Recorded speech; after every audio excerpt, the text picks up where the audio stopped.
Welcome to your Mobile Elevating Work Platform Operator Training Program. This program is intended to help you develop safe operating practices when using scissor lifts, self-propelled booms, portable work platforms, trailer-mounted booms, and self-propelled vertical lifts. This presentation should be used with a participant's guide, which you should have received from a course trainer. The operator training is designed to be general in nature since it covers safe operating principles and practices for most types of mobile elevating work platforms. Once you have completed this program, you don't have to retake this course again to operate a different type of aerial platform. All you need is familiarization on the specific aerial platform from a qualified person. Complete information on the specific model that you plan to operate can be found in the operator's manual that is always stored on the machine. Always read and follow the appropriate operator's manual for the aerial platform you are learning to operate. Should you have any questions or find you don't fully understand any subject covered in this presentation, please discuss them with your trainer. We've divided this video into 5 sections. Section 1 covers the terminology and applications of the various types of MEWPs. Section 2 deals with the responsibilities of all parties associated with the operation of MEWPs. Section 3 deals with learning how to identify and avoid safety hazards. In Section 4, we discuss the 5 key concepts of safe machine operation. And finally, in Section 5, we'll review what you need to do for your proficiency demonstration to become a qualified mobile elevating work platform operator.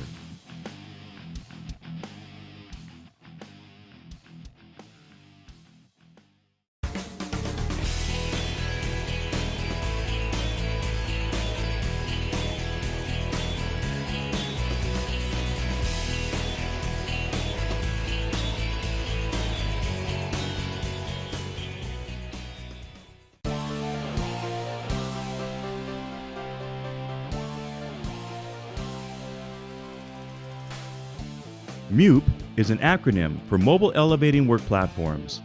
MEWP classifications are made up of a combination of 2 key distinguishing descriptions: a MEWP group, which is determined by where the platform location is in reference to the tipping line, and a MEWP type, which is in reference to traveling. There are 2 groups of MEWPs, Group A and Group B. A Group A machine has a design that does not allow the main platform to extend beyond the tipping line. In other words, the platform does not go outside of the drive chassis envelope. A perfect example of a Group A machine would be a scissor lift. Conversely, a Group B machine has a design that allows the platform to extend beyond the tipping line. A great example of a Group B machine would be an articulating or telescopic boom. In addition, there are 3 types of MEWPs, types 1, 2, and 3. With a type 1 MEWP, traveling is allowed only with the machine in its stowed position. In a type 2 MEWP, traveling with the work platform in the elevated position is controlled from a point on the chassis. And finally, with a Type 3 MEWP, traveling with the work platform in the elevated travel position is controlled from a point on the work platform. There are 6 classifications of MEWPs, and training is required for each classification. However, since Type 2 MEWPs are relatively uncommon, this training program will focus only on Type 1 and Type 3 machines. Beginning with Type 1 MEWPs, whereby traveling is allowed only with the MEWP in the stowed position, a great example of a Type 1 Group A machine would be manually propelled vertical lifts. The platform never extends beyond the tipping line, and the machine is designed to only be moved with the platform in the stowed position. Type 1 Group A MEWPs are the least expensive and most basic personnel lifts. They are economical and easy to transport, and are often a good alternative to platform-controlled vertical lifts. They're compact. Most models can roll through single or double doorways. They can also go on some elevators depending on elevator load capacity. They're relatively lightweight, so they are ideal for use on floors that only support limited loads. Trailer-mounted booms are perfect examples of a Type 1 Group B machine. The platform is designed to extend beyond the tipping line, and the machine is designed to only be moved with the platform in the stowed position.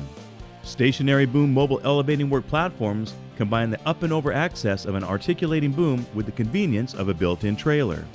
They provide an excellent working envelope with the ability to reach up and over obstacles, allowing workers to perform tasks faster and more efficiently than smaller, manually propelled products at a significantly lower cost than that of a self-propelled boom. Now, let's move on to Type 3 MEWPs, whereby traveling with the platform in the elevated position is controlled from a point on the platform. A great example of a Type 3 Group A machine would be electric or rough terrain scissor lifts.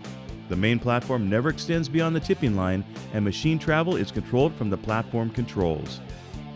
Platform-controlled vertical mobile elevating work platforms offer outstanding maneuverability and productivity-enhancing features. They are self-propelled, and most models have the ability to drive while fully elevated. Common platform-controlled MEWPs include scissor lifts and single personnel lifts. They offer either 0-degree or high-angle turning radius for outstanding maneuverability in tight or congested job sites, and some are lightweight enough to fit in an elevator depending on the elevator load capacity. Some models are relatively lightweight, so they are ideal for use on floors that only support limited loads. Articulated and telescopic booms are perfect examples of a Type 3 Group B MEWP. The platform is designed to extend beyond the tipping line, and machine travel is controlled from the platform controls. Articulating Z-booms are aerial platforms with multiple boom sections that hinge or articulate, allowing the operator to gain access to work areas over obstacles and barriers. Also referred to as knuckle booms or up and over booms, these versatile products are perfect for tight access in hard-to-reach areas or when reaching over obstacles. Telescopic S-booms are aerial platforms with boom sections that extend telescopically. They're also commonly known as stick booms because of their straight appearance. Telescopic booms offer greater horizontal outreach than any other type of mobile elevating work platform.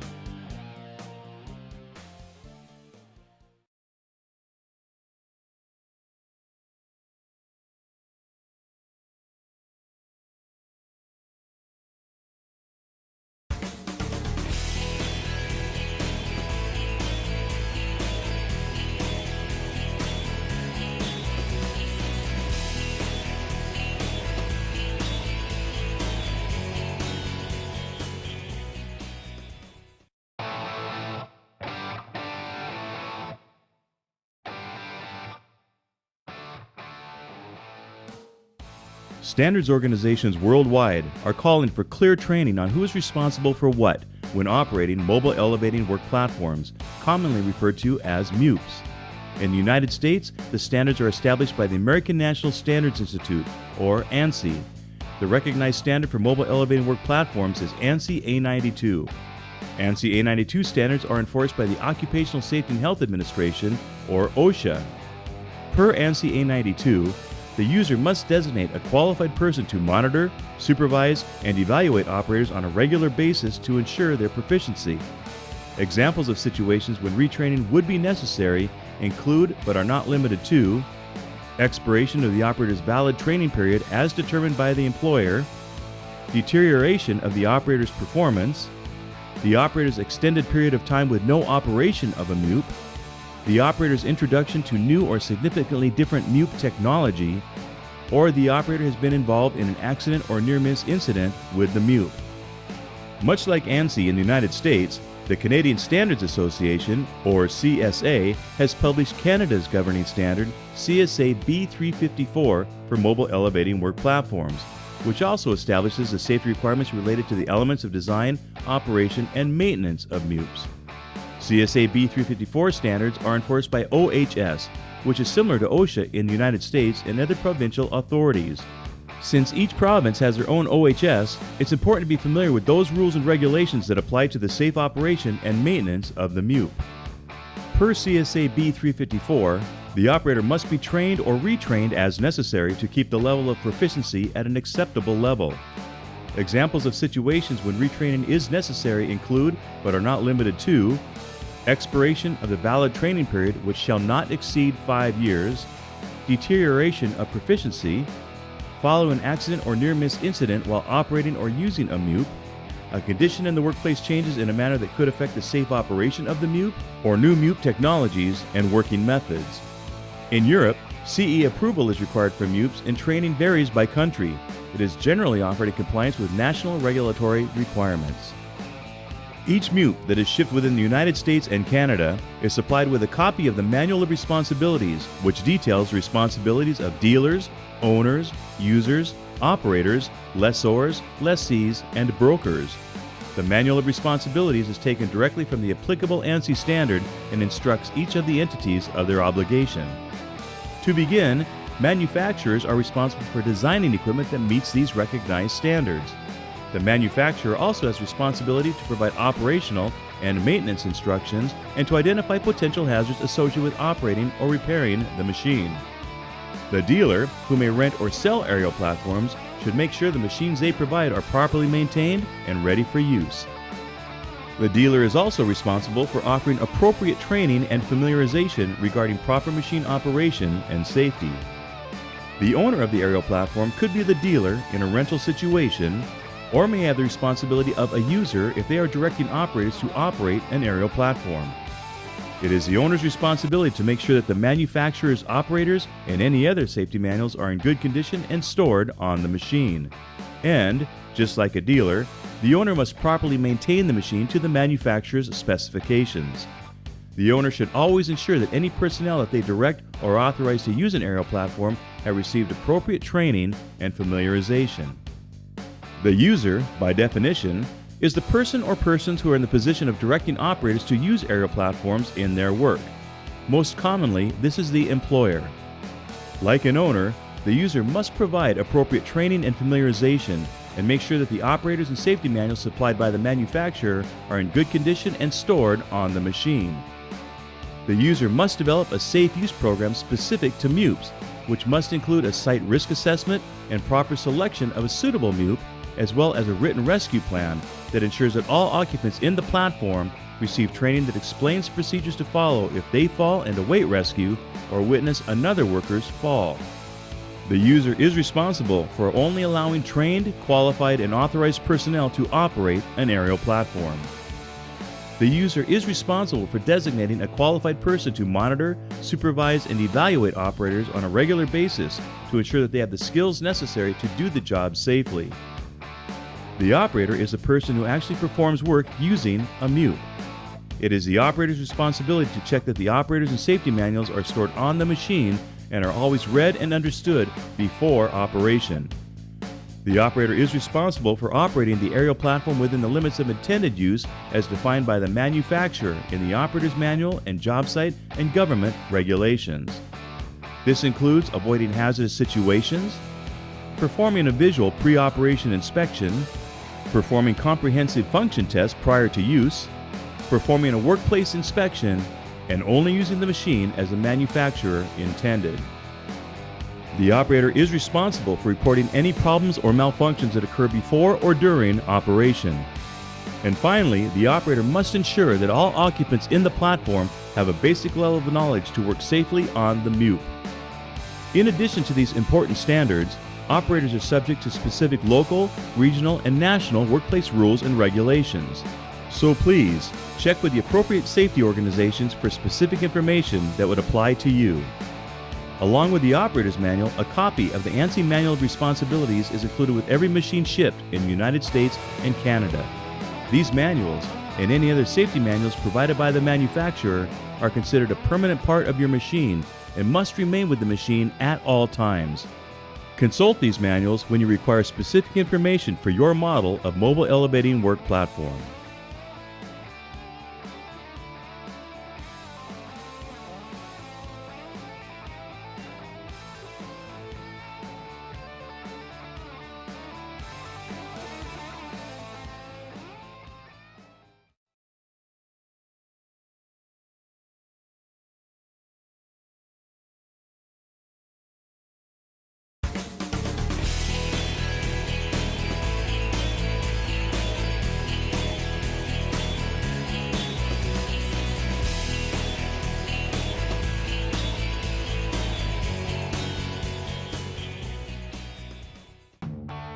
Now that you know your responsibilities, you need to learn about hazards you may encounter while operating any type of mobile elevating work platform. The focus of this section is to help you learn how to identify hazards so you can protect yourself and others from injury in the workplace. We'll cover 4 categories of hazards that you need to understand and avoid. They are tip over, fall, collision, and electrocution hazards. Common sense and planning are required to determine if your work activity will affect the lift capacity and stability of the machine. Here are some situations to think about and avoid. The machine must not be moved with the platform raised unless it is designed for this purpose. Pushing or pulling on objects outside of the platform. placing ladders or scaffolds against the machine, operating the equipment on unlevel or unstable ground conditions,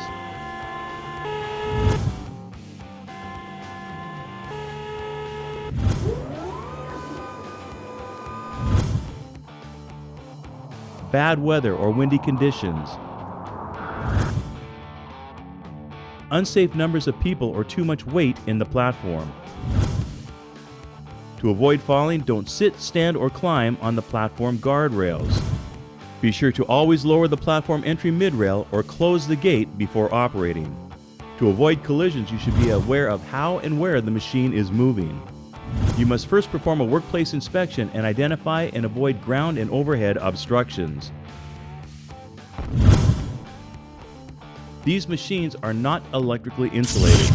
That means there is no protection for the operator, bystanders, or machine from electrical shock as a result of contact or unsafe proximity to power lines or any other electrical charge. Safety information about required clearance from power lines and other electrically charged devices can be found in the operator's manual and on safety signs on the machine. The operation of any mobile elevating work platform is subject to certain hazards that can be protected against only by the exercise of intelligence, care, and common sense, and not by mechanical means. It is essential that operation, maintenance, and service of aerial platforms is performed only by competent, careful people trained in the intended use, safe operation, maintenance, and service of this type of equipment. Also, be reminded you will find additional hazards listed in the operator's manual.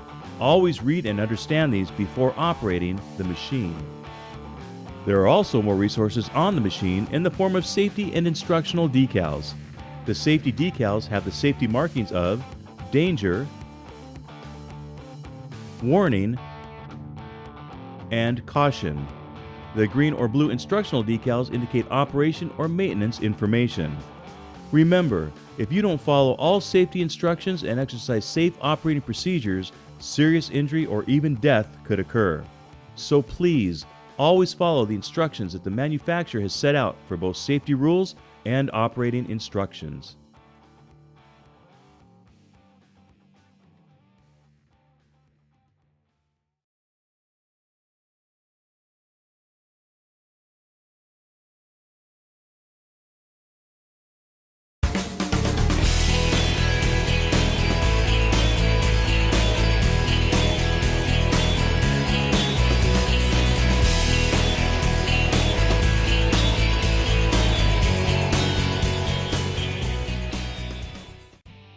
There are 5 key concepts of safe machine operation, all of which you will find outlined in your operator's manual. They are: avoid hazardous situations, always perform a pre-operation inspection, always perform function tests prior to use, inspect the workplace, and only use the machine as it was intended. These principles, if followed in sequence, will help you to operate the mobile elevating work platform safely and efficiently. The first key concept for safe machine operation is knowing how to avoid hazardous situations. Proper training and common sense will help you to avoid hazardous situations associated with operating a MEWP. You must be able to recognize and avoid potential tip-over, fall, collision, and electrocution hazards, as well as any other hazards that may exist.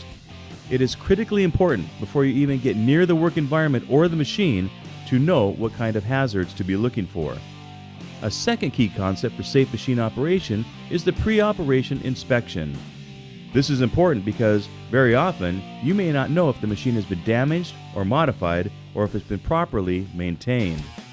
This visual inspection is designed to keep the operator out of harm's way by discovering if anything is apparently wrong with the machine before the operator performs the function tests.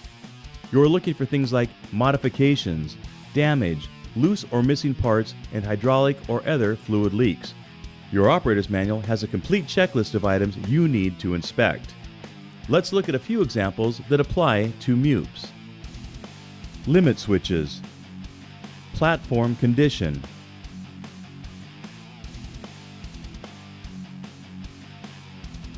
lift links, pins, and banjo bolts. swing bearing and rotator bolts,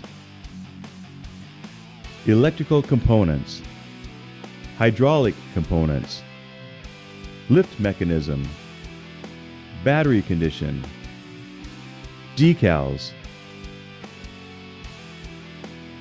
and wheels and tires. If the machine checks out, you're ready to perform the function tests, our third key concept for safe machine operation. We do function tests to make sure that you can get up and down safely before you go into the work environment. We want to discover any damage, problems, or malfunctions before the machine is put into service. Of course, you have to get up in the air to do your work. But more importantly, if you have a health or safety issue and you need to get down or others need to bring you down, it is vital to verify that the machine is operating properly. Before you begin testing functions, select an area that is firm, level, and free of ground and overhead obstructions. Follow the function test sequence outlined in the operator's manual. If a machine fails a test, it must be removed from service, repaired, and re-inspected before it can be placed back into service. Let's take a look at a few examples of function tests that apply to MEWPs. Outrigger deployment.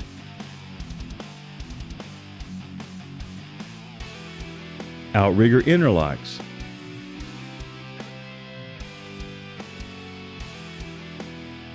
Emergency stop.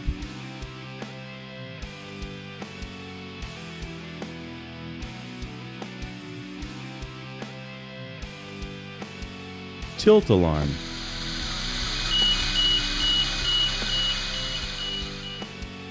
Lift function. And pothole mechanism deployment.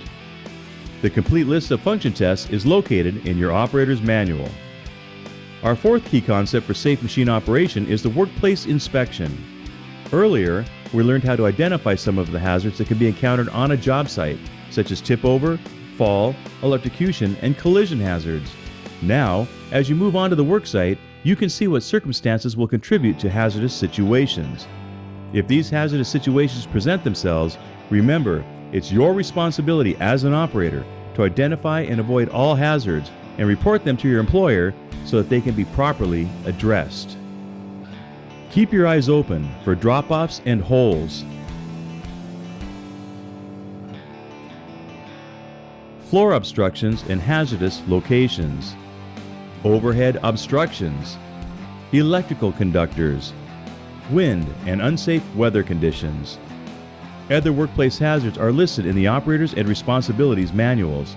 There may be others, so always make sure that you have identified all potential hazards and know how to avoid them before moving the aerial platform into the workplace. It is also important to note that you, as an operator, have an obligation to inform the user or owner if a work environment contains even one thing that will prevent you from safely doing your job. The fifth key concept for safe machine operation is to only use the machine as it was intended. The operating instructions section in the operator's manual provides instructions for each aspect of mobile elevating work platform operation. It is the operator's responsibility to follow all the safety rules and instructions in the responsibilities and operators' manuals. MEWPs are designed to lift people and their tools to overhead work locations. The operator's manual will indicate if the MEWP can be used to lift materials. Using the machine for anything other than the activity specified in the operator's manual could result in death or serious injury. Only properly trained and authorized personnel should be permitted to operate a mobile elevating work platform. If more than one operator is expected to use the MEWP at different times in the same work shift, they must all be qualified operators and are expected to follow all safety rules and instructions in the Operators, Safety, and Responsibilities manuals. That means every new operator should perform a pre-operation inspection, function tests, and a workplace inspection prior to each work shift. Once you have successfully completed the participant's guide and the written test, you will almost be ready to operate a mobile elevating work platform. Read the operator's manual for the specific machine you wish to operate. Then you must operate the machine to demonstrate proficiency in front of a qualified person. Let's review the steps. First, read and understand your operator's manual. Be aware of hazards to look out for and avoid them. Perform a pre-operation inspection on the equipment.